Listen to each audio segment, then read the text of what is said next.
ওই শফিকুল আলমের আইন, শফিকুল আলম বলছে তাদেরকে কোনো করতে দেওয়া হবে না, ওনার বাপের দেশ থেকে। এটা লিফলেটে সন্ত্রাসী কথা লেখা কে ছিল, বললো সন্ত্রাসী কথা? ও দেখছে আগে, সে দেখছে আগে থেকে লিফলেটে সন্ত্রাসী কথা লেখা থাকলে আপনি আইন অনুযায়ী তখন সন্ত্রাসী ব্যবস্থা দমন নেবেন আইনে মামলা আপনার দিবেন।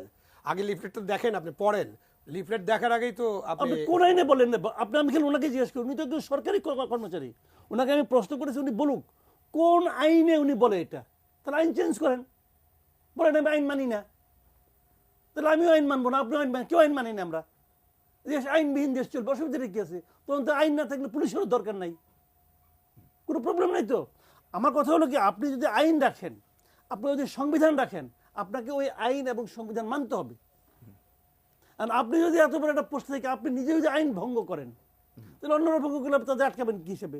কোন নৈতিকতার জোরে আটকাবেন? আপনি পারবেন না তো। দেখেন, এই যে সিম্পল যেটা বললাম ভাই, বলেন আগে শুরুতেই বলেন, এটা পুরনো সমস্যা। এই যে ছাত্রদের প্রবলেমটা, এই প্রবলেমটা ক্রিয়েট করছিল কি বলেন তো? এটা শেখ হাসিনা ক্রিয়েট করা প্রবলেম, এটা শেখ হাসিনার ক্রিয়েট করা প্রবলেম।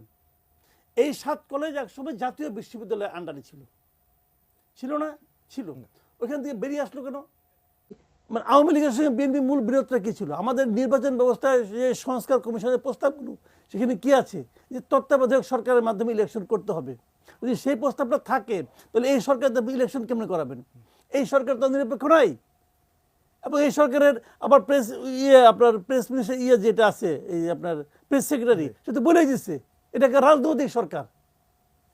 ভালো, তো এই সরকার তো একটা পলিটিক্যাল গভর্নমেন্ট, তো পলিটিক্যাল গভর্নমেন্ট আবার তার একটা পলিটিক্যাল পার্টিও হচ্ছে, তাহলে এই গভর্নমেন্টের নিরপেক্ষতা থাকলো কোথায়? আমি তো মনে করি ডক্টর ইউনূসের এই সরকার, তারা নির্বাচন পরিচালনা করার মতো যোগ্যতা অলরেডি হারাই ফেলেছেন, এটা মনে করি। এটা নিয়ে মোটামুটি আমি একই সুর পাচ্ছি। আচ্ছা, ডক্টর ইউনূস যে কথা বলছেন, সবাই মিলে যেগুলো মানবেন, একটা করে তুলবেন, সবাই যদি একমত হয় তবে সেটাই হবে। এখন সবাই মিলে কয়টা একমত হবে সেটা আমরা দেখি, দেখার পর আলোচনা করি। এবং আরেকটা কথা বলেছেন যে অংশীজন, আমি কিন্তু অংশীজন বলতে দেশের সমস্ত জনগণকে বুঝি। কাজে আমিও দাবি করব সবগুলি সংস্কার কমিশনের প্রস্তাব ডিটেল এটা পাবলিক ডোমেইনে দেওয়া হোক। আচ্ছা, এটা পাবলিক ডোমেইনে দেওয়াটা আমি জোর দাবি জানাচ্ছি। এবং পাবলিক ডোমেইনে দিলে যারা দেখা আগ্রহী তারা দেখবে, যারা আগ্রহী না তারা দেখবে না, এবং সেটা নিয়ে তাদের মন্তব্য করবে। এখন তো অনেক প্ল্যাটফর্ম আছে মন্তব্য করার, মন্তব্য করবে, তারপর তারা কয়টা গুণে কয়টা মানে, দেখা যাক কি হয়। শেখ হাসিনা বলছে বলে তোর নাহিদ সাহেব ছিল ওই শিক্ষামন্ত্রী, আর আরিফিন স্যার ছিল ঢাকা ইউনিভার্সিটি ভিসি। এক অনুষ্ঠানে যে বলছে, আরিফিন স্যার বলছে আপনি নিতে পারবেন না, আমি যখন ইডেন কলেজে পড়তাম তখন আমরা তো ঢাকা ইউনিভার্সিটির আন্ডারে ছিলাম, তো তখন তো সবই ছিল। তখন কি জাতীয় বিশ্ববিদ্যালয় ছিল? জাতীয় বিশ্ববিদ্যালয় কি ক্রিয়েট করা হয়েছে কেন?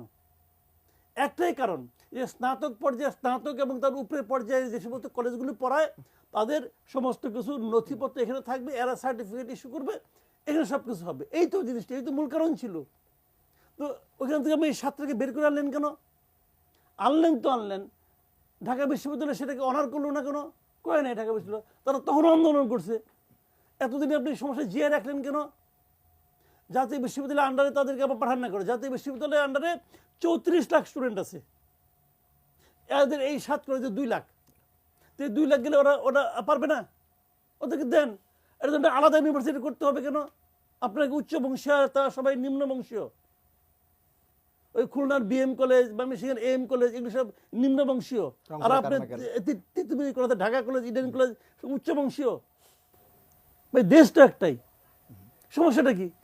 এই কথাগুলি যে বলবে, বলার মতো মেরুদণ্ড এই শিক্ষামন্ত্রী আছে নাকি এই সরকারের কারো আছে? এরা অবসর জীবন যাবত থেকে উঠে আসছে, ঝিমাইতে আসছে, এখনো ঝিমায়। তা কিন্তু বলতে হবে রে ভাই, যে আমি এটা কেন দেবো, এটাতে লজিক সিম্পল, তাতে পাঠাই যান আপনি জাতীয় বিশ্ববিদ্যালয়ের আন্ডারে দেন, পাঠান না কেন? আপনার তো পপুলার হওয়ার দরকার নেই, আপনি ইলেকশন করবেন নাকি রে ভাই? আপনি পপুলার যাচ্ছেন কেন? এগুলো সিম্পল সলিউশন, কিন্তু তো আপনি এটা করবেন না। তো ওরাও আছে ওখানে, কি আছে? ওই দিন আমার সঙ্গে দেখা একদিন মানে ছাত্রদলের সাধারণ সম্পদ সভাপতি ছিল, আর এই বৈষম্যবিরোধী ছাত্র আন্দোলনের যে সচিব ছিল, মানে ও ছিল, ওই যে আরিফ নাকি যার নামক। ওদেরকে জিজ্ঞাসা করলাম যে এদের এই আন্দোলনটাকে আপনারা করতেছেন? ওই কি না। আমি কি আপনারা কি আন্দোলনের সঙ্গে আছেন? ওই কি না, আমরা এই আন্দোলনের সঙ্গে নাই। তাহলে ওরা কে আন্দোলন করতেছে? ওরা কারা? এই জন্য তো তৃতীয় পক্ষ খুঁজে বের করছে। ওরা আন্দোলন করে। এখন এটার মধ্যে তৃতীয়, তাহলে আজকে এটা আপনি বিশ্ববিদ্যালয়ে বানান তৃতীয় কলেজকে, কালকে ঢাকা কলেজ বলবে আমি কি তার চেয়ে পুরনো না? ঢাকা কলেজের ঐতিহ্য কি তার চেয়ে বেশি না? ইডেন যদি বলে আমরা মহিলাদের জন্য একটা বানান আপনি মহিলার জন্য। সারা দেশেও তো যে কলেজ সারাদিন এই কাম করতে থাকেন। বাস্তবতা হলো দাবিটা কি, আগে কিসের দাবি ছিল, এখন কিসের দাবি আছে, এটাও বুঝতে হবে।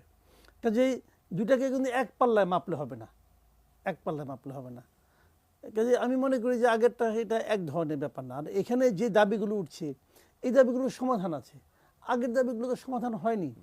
আর এই দাবিগুলোর সমাধান তো সরকারের কাছে আছে, সরকার উদ্যোগ দিচ্ছে না, তাই না? কাজে এই দুইটার প্রেক্ষিত ভিন্ন। কিন্তু এটা একটা গুরুত্বপূর্ণ প্রশ্ন এই কারণে, দেখেন রাজনৈতিক দল বলতে আপনারা কি মিন করতেছেন? অলরেডি কিন্তু কিছু রাজনৈতিক দলকে আপনারা ডাকছেন না, আপনারা জাতীয় পার্টিকে ডাকছেন না, আপনারা আওয়ামী লীগকে ডাকছেন না, আপনারা হয়তো জাসদকেও ডাকছেন না, ওয়ার্কার্স পার্টিকেও ডাকছেন না। এগুলো তো পলিটিক্যাল পার্টি। এখন আপনি বলবেন যে এই পলিটিক্যাল পার্টিগুলির ভূমিকা ভালো ছিল না, তো পলিটিক্যাল পার্টিগুলির ভূমিকা ভালো ছিল না, পলিটিক্যাল পার্টির লিডারশিপের ভূমিকা ভালো ছিল না, এটা নিয়ে কিন্তু আরেক বিতর্ক। কাজে আমি মনে করি যে ঐক্যমত যারা আছে এখন পর্যন্ত তাদেরই কোনো সমস্যা আছে। সমস্যা হলে কি ধরেন আমি বলি আপনাকে, যেমন ধরেন বিএনপির তো নিজেদেরই একটা সংস্কার প্রস্তাব আছে 31 দফা, এবং সেটা 2 বছর আগের থেকে আছে। সরকার যখন এই সংস্কার উদ্যোগটা নিয়েছে তারপরেও কিন্তু বিএনপি তাদের 31 দফা নিয়ে নানা জায়গায় মিটিং করেছে, এবং তাদের একদম মাঠ পর্যায়ের লোকদের কাছে কিন্তু এটা তারা ক্লাস নিয়েছে পর্যন্ত। তার মানে কি তারা তাদের ঐক্য যে প্রস্তাব, তাদের যে সংস্কার প্রস্তাবগুলো আছে সেগুলোকে তারা কিন্তু হাইলাইট করছে। তো তাদের সঙ্গে যেখানে না মিলবে তারা সেটা মানবে না। তো এখন কতটুকু ছাড় দিবে? আমি মনে করি যে দুই পক্ষেরই ছাড় দেওয়ার মানসিকতা থাকতে হবে। আপনি 31 দফা দিয়েছেন, ভালো করেছেন। যদি সরকারের কোনো প্রস্তাব এর চেয়ে বেটার মনে হয় তাহলে আপনাদের মেনে নেওয়া উচিত। আবার সরকারকেও বলবো আপনাদেরও ছাড় দেওয়ার মানসিকতা থাকতে হবে। আপনারা এনজিও দিয়ে করেন না, যাকে দিয়ে করান, কিছু সংস্কার পক্ষে ওখানে তো 2-1 জন বিশেষজ্ঞ লোক ছিল, তো ওই যেগুলো ওখানে ভালো প্রস্তাব যেগুলো আছে সেগুলো আছে, আর যেগুলো সরকার বিরোধী দলরা এবং বিভিন্ন পলিটিক্যাল পার্টিগুলো না মানবে সেগুলো আপনাদের বাদ দেওয়ার মানসিকতা থাকতে হবে। তাহলে আমরা হয়তো একটা ভালো কিছু পেতে পারবো। কাজে আমি কিন্তু সবার সঙ্গে বসে সমাধান করাটার ব্যাপারে আশাবাদী। কিন্তু এই শিক্ষার্থীদের নতুন দল গঠন করা নিয়ে সরকারের সঙ্গে, অন্তর্বর্তী সরকারের সঙ্গে বিএনপির যে একটা দূরত্ব তৈরি হয়েছে, বিশেষ করে যদি এই সমন্বয়ক যারা সরকারে আছেন, শিক্ষার প্রতিনিধিরা, তারা তাদের পদত্যাগ করবেন কি করবেন না, দলে থাকবেন কি থাকবেন না, এটা নিয়ে বিএনপির মধ্যে যে আপত্তি এবং একটা দূরত্ব তৈরি হয়েছে, সেখানে আসলে সমঝোতার কতটা সম্ভাবনা করে? এখানে সমঝোতা হওয়া কঠিন, কারণ বিএনপির আপত্তিটা তো ভ্যালিড। কারণ দেখেন, আপনি ডক্টর ইউনূসের যে ইন্টারভিউটা ছাপা হয়েছিল ফিনান্সিয়াল টাইমসে, সেখানে তো উনি বলেছেন, উনি স্পষ্ট করে বুঝিয়ে দিয়েছেন যে এই ছেলেদেরকে রাজনৈতিক দল করার জন্য উনি উৎসাহ দিচ্ছেন। তার মানে ওই রাজনৈতিক দলটার ব্যাপারে ওনার এক ধরনের আন্তরিকতা বলেন, এক ধরনের সহানুভূতি বলেন, এক ধরনের সম্পৃক্ততা বলেন আছে। কিন্তু তখন কিন্তু ওনার সেই নিরপেক্ষতাটা থাকছে না। তাহলে উনি কিভাবে নির্বাচন করবেন? অথবা এই যারা আছে আপনার ছাত্রদের মধ্যে যারা নাকি আপনার উপদেষ্টা আছে, তারা যখন এখান থেকে বেরিয়ে আসবেন, বেরিয়ে আসলে তারা কিন্তু নিরপেক্ষ হয়ে গেলেন। তাদের সঙ্গে এই উপদেষ্টা মণ্ডলী একটা সম্পর্ক আছে। দেখেন, আমাদের এখানে 96 সাল থেকে তত্ত্বাবধায়ক সরকার আছে, তার আগে একবার নিরপেক্ষ একটা নির্দলীয় সরকার ছিল। এই সরকারগুলির মধ্যে যত লোক উপদেষ্টা হয়েছিল, এরা কেউ কিন্তু পরবর্তী সময়ে কোনো পলিটিক্যাল পার্টিতে জয়েন করে না, তো পলিটিক্যাল পার্টি করে না, একমাত্র ইউনূস সাহেব ছাড়া। ইউনূস সাহেব কিন্তু 96 সালে একবার কিন্তু উপদেষ্টা হয়েছিলেন, এবং উনি পরে কিন্তু বেরিয়ে এসে একটা নিজেই পলিটিক্যাল পার্টি করার চেষ্টা করেছিলেন, ফেল মারছেন, সেটা অন্য হিসাব, বাট চেষ্টা তো করছেন। ওনার মনে মনে একটা খায়েশ কিন্তু আগেও ছিল। এখন উনি ওই খায়েশটা পূরণ করতেছেন এই স্টুডেন্টদের দিয়ে, কিন্তু আমি জানি না, আমি বলতে পারবো না। কিন্তু আর কারো কিন্তু উদাহরণ নাই। সেক্ষেত্রে আমাদের এই